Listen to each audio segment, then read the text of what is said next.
காலத்துல நான் பள்ளிக்கூடத்தை விட்டுட்டு போயிட்டேன். இங்க போய் சேர்ந்தவங்க சொன்னாங்க, பிள்ளை தூக்குற சில புத்தகத்தை தூக்கணும்னு கேட்ட எப்படி காலத்துல படிச்சிருக்கணும்னாங்க. அப்புறம் வாழ்க்கை வீணாக்கிட்ட நினைச்சிட்டு பைபிள் படிக்க சொல்லிக் கொடுப்பீங்களான்னு கேட்டேன். படைப்படைய இந்த பைபிள் படிக்கக்கூடிய பிள்ளைகளுக்கு எனக்கு சொல்லிக் கொடுத்தாங்க. நான் அதை பைபிள் படிக்கணும் ஆசையில சீக்கிரமா படிச்சேன். இந்த பைபிள் வசனத்தெல்லாம் தடவி படிக்கும்போது அன்றே இன்னால கூடாத காரியம் என்னன்னு போட்டிருக்கு, தேவனால் எல்லாம் கூடுன்னு போட்டிருக்கு, நீர் சொல்ல ஆகும் கட்டளையோட நிற்கும் சொல்லப்பட்டிருக்கு, உங்க விருப்பத்தின்படி கண்டறிய தேவனையா சொல்லப்பட்டிருக்கு வசனம் வந்தவரு.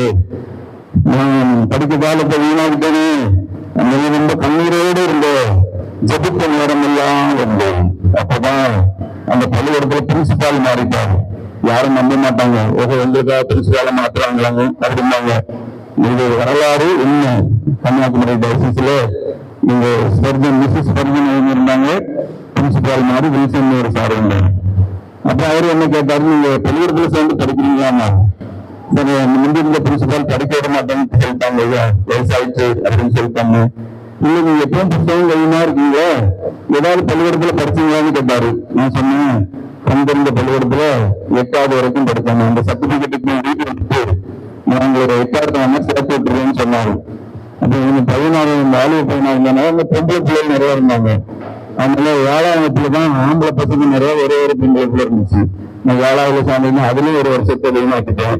ஆனாலும் கடவுள் அந்த பைபிள் படிச்சதுனால வேதாகமத்தில் படிக்கிறோம், நாங்க தொட்டு பார்த்ததுமாகிய ஜீவ வார்த்தையை குறித்து அறிவிக்கிறோம். இந்த வசனத்துக்கு ஜீவன் இருந்துச்சு, என் வாழ்க்கையில அந்த ஜீவன் வெளிப்பட்டது போல நான் என்னோட படித்து அரசு பள்ளிகளே ஆசிரியராக பணியாற்றக்கூடிய ஒரு வாய்ப்பை கொடுத்தாரு.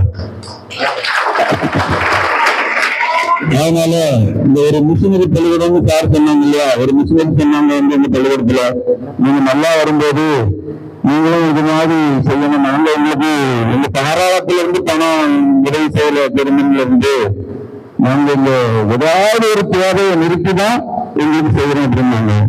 அதனால இந்த ஊழியத்தை நான் அப்படிப்பட்ட ஒரு அர்ப்பணிப்போடு தான் செய்தேன். இன்னைக்கு சார் சொன்னாங்க, இந்த பள்ளிக்கூடத்துல போனதெல்லாம் மீன் விற்று இறா விற்று அப்படியெல்லாம் காசு சேகரித்து ஊழியங்களுக்கு கொடுக்குறாங்க.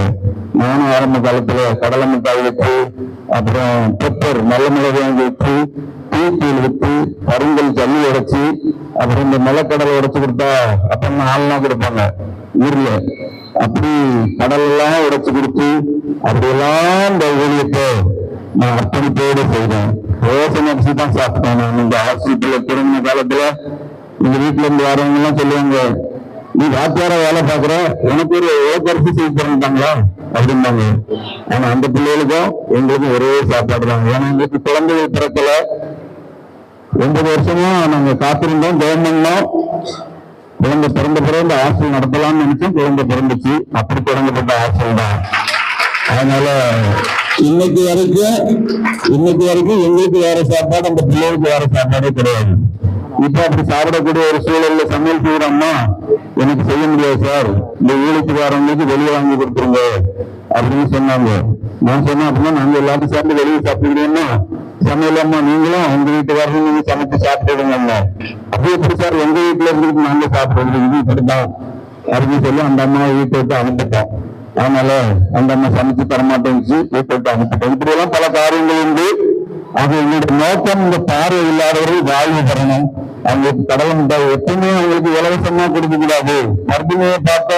பர்திமையை வந்து யோசியை பார்த்த பர்திமையை என்ன செய்யல, பிச்சை எடுக்கல அப்படின்னு. அதனால வந்து வேலை செய்யணும். என் கையின் பிராசத்தை சாப்பிடுவா, வேலை செய்யாதவன் சாப்பிடாத இருக்க கடவுள். இதெல்லாம் வசனம். இந்த வசனத்தெல்லாம் சொல்லிக் கொடுத்து அவங்களுக்கு கூட செய்ய கடலை மிட்டாய் வியாபாரம் பண்ண, இந்த தொழில்கள் எல்லாம் வியாபாரம் பண்றாங்களா அதுக்கெல்லாம் நான் காசு போட்டு என்ன செய்வேன், வாங்கி கொடுப்பேன். ஒரு மூட்டை பருத்தி வாங்கி கொடுத்தா 1500 ரூபா, அதை அவங்க 2500 ரூபாய்க்கு வித்துடலாம். அதனால நீங்க 1000 ரூபாய் சம்பாதிச்சிடலாம். உழைக்கிறவர்களுக்கு இந்த ஊழியம் எப்பொழுதும் உதவிகரமாக இருக்கும். அது 2 பேரும் ஏமாத்திட்டு போயிடும். பெரும்பாலும் நிறைய பேர் என்ன ஏமாத்தினது இல்லை, கோயிலுக்குள்ள திட்டுவாங்க ஐயா, அதனால அவன் காசை கொடுத்துடணும் அப்படின்னு தந்துடுவாங்க நம்ம நண்பர்கள் எல்லாம். இப்படியாக கடை ஆண்டவர் இந்த ஊழியத்தை இதுவரையிலும் நடத்திருக்கிறார். அருமையான மக்கள் ஜெபமலர் வந்திருக்காங்க. அதனால இந்த ஜெபமலர் கன்சீவா இருந்த சமயத்துல எனக்கு ஹார்ட் அட்டாக் வந்துச்சு. ஏன்னா வயிற்றுல தவிர்த்து போட்டவங்க அதனால ஹார்ட் அட்டாக் வரல, அது நார்மலா வந்துச்சு. எனக்கு பெரிய பொண்ணு இல்லையா, அப்பா யோசிச்சால என்னடா நம்ம கடையில இருந்தாலும் அப்பாவுக்கு ஹார்ட் அட்டாக் வந்துச்சான், அதனால நிறைய நகைப்படம்னு நினைச்சாரோ அப்படின்னு நினைச்சிட கூடாது. அது கச்சேரியா இருந்துச்சு. ஆனாலும் அந்த டாக்டர் சொன்னாங்க, ஒரு குழந்தை கையில இருக்கு, இன்னொரு குழந்தை இப்படி இருக்கு, ஆனாலும் அவங்க ஒய்ஃபு இப்படி ஒரு சூழல்ல இருக்காங்க, அவங்க இந்த குழந்தை வேணுமா, அதை அபாசம் பண்ணிக்கலாம் பண்ணாங்க. அதனால இன்னைக்கு இல்ல, அந்த குழந்தைக்கு எந்த பாதிப்பும் இல்லைன்னா அபாசம் பண்ண வேண்டாம் அப்படின்னு வளர்ந்து இன்றைக்கு என்னுடைய மகள் டாக்டருக்கு படிக்கிறாங்க. இது எதுக்கு சொல்றேன் அப்படின்னா, இந்த ஜெபமலர் யூனிட்டின் பேர்ல எத்தனையோ போட்டிகள் வந்து ஜெபமலர்னு இன்னொருத்தர் இந்த அண்ணா திமுக இப்படிதான் அரசியல் கட்சி வந்து இருந்து எல்லாமே அந்த கழகம் இந்த கழகம் தான் வரும். அது போல ஜெபமலர்னு இன்னொருத்தர் தொடங்கிருந்து பார்த்தாரு.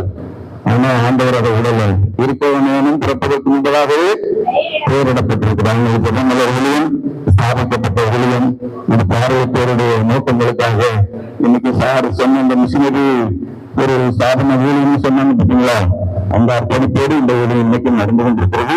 இதுக்காக தெரியுங்கள். புதிதாக வந்த நண்பர்களுக்கு இது மாதிரியான வாய்ப்புகள், நீங்க வியாபாரம் பண்ண விரும்புறீங்களா, 15,000 கொடுப்போம், விட்டு லாபத்தை இது மாதிரி உங்களுக்கு வாழ்வு ஆதாரங்களுக்கு வாய்ப்புகளை உருவாக்கி தர எப்பொழுது ஆயத்தமா இருக்கிறோம். ஆகவே தெரியுங்கள்.